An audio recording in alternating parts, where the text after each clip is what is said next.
Dial 100 सबसे बेहतरीन व्यवस्था थी कि कोई अगर पहला कॉल रिसीव करेगा वो लड़की होगी, महिला होगी। इस सरकार ने उस महिलाओं की नौकरी छीन ली। ये जो 40 लाख करोड़ रुपए के निवेश के प्रस्ताव उत्तर प्रदेश को प्राप्त हुए हैं, तो महोदय 1 करोड़ 10 लाख नौजवानों को सीधे सीधे नौकरी मिलेगी उत्तर प्रदेश के अंदर। ये जो हमारे नेता सदन एक्सप्रेसवे बनाने के सपने दिखा रहे हैं, जैसे बन रहे हैं वो सबको पता है। आज उनको भी लगता होगा कि नए भारत के नए उत्तर प्रदेश में जब सड़कों पे चलते होंगे तो उनको भी अच्छा लगता होगा।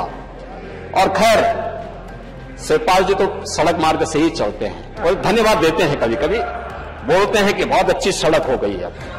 डायल 100 सबसे बेहतरीन व्यवस्था थी, चाहे वो बड़ा अधिकारी हो चाहे छोटा अधिकारी हो पुलिस विभाग का। उससे पूछिए वो कि ये व्यवस्था कैसी थी, वो कहेगा सबसे अच्छी व्यवस्था थी। लेकिन उस व्यवस्था को चलाने के लिए समाजवादी सरकार ने फैसला लिया था कि कोई अगर पहला कॉल रिसीव करेगा वो लड़की होगी, महिला होगी।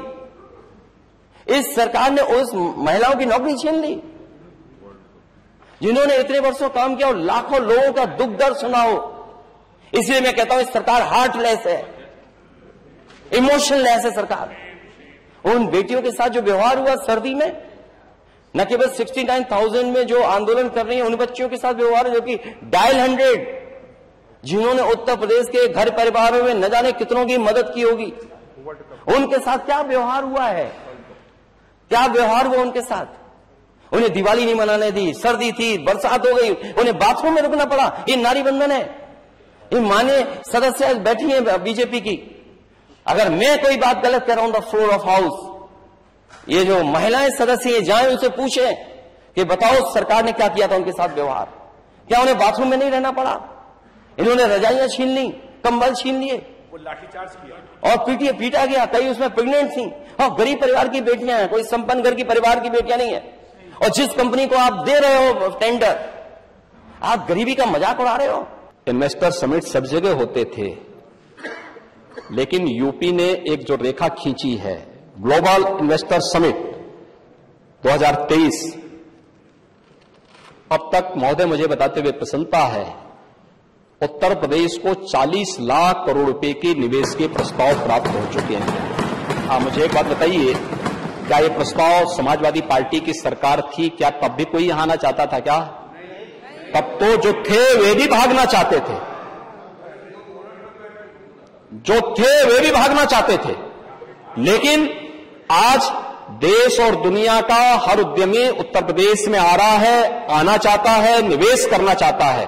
और महोदय 1 लाख, ये जो 40 लाख करोड़ रुपए के निवेश के प्रस्ताव उत्तर प्रदेश को प्राप्त हुए हैं, ये 40 लाख करोड़ रुपए के निवेश के प्रस्ताव जमीनी धरातल पर जब उतरेंगे और उतरने प्रारंभ हुए हैं,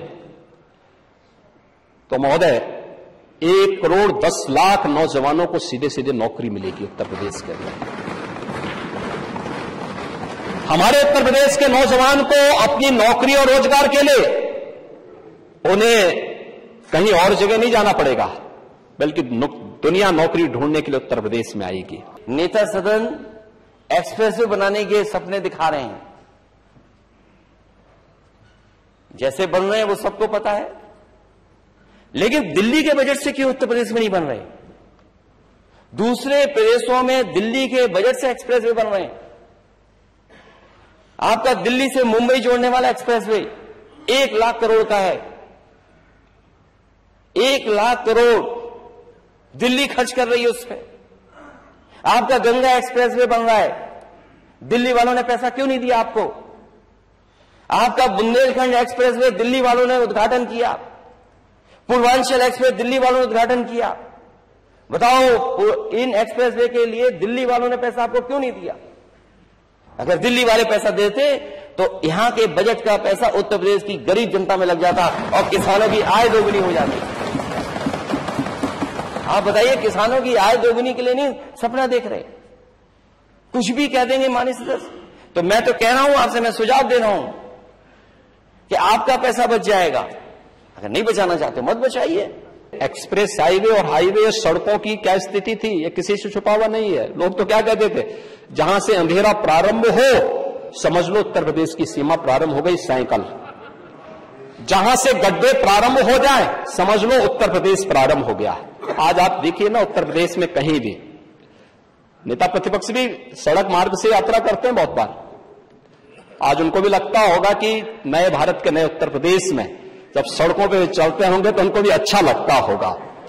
और खैर, शिवपाल जी तो सड़क मार्ग से ही चलते हैं और धन्यवाद देते हैं, कभी कभी बोलते हैं कि बहुत अच्छी सड़क हो गई है, अच्छी सड़क हो गई है। और कहते हैं कि मुझे सपोर्ट, वो कहते हैं बेचारे कि मुझे सपोर्ट नहीं किया गया, नहीं तो मैं भी ऐसे चाहता था लेकिन मुझे सपोर्ट नहीं किया। मैंने कहा भी जब बचपन में ही गलत राह दिखाने का काम आपने किया है तो अब भाई आप लगाएंगे बबूल का पेड़ तो आम कहां से आएगा?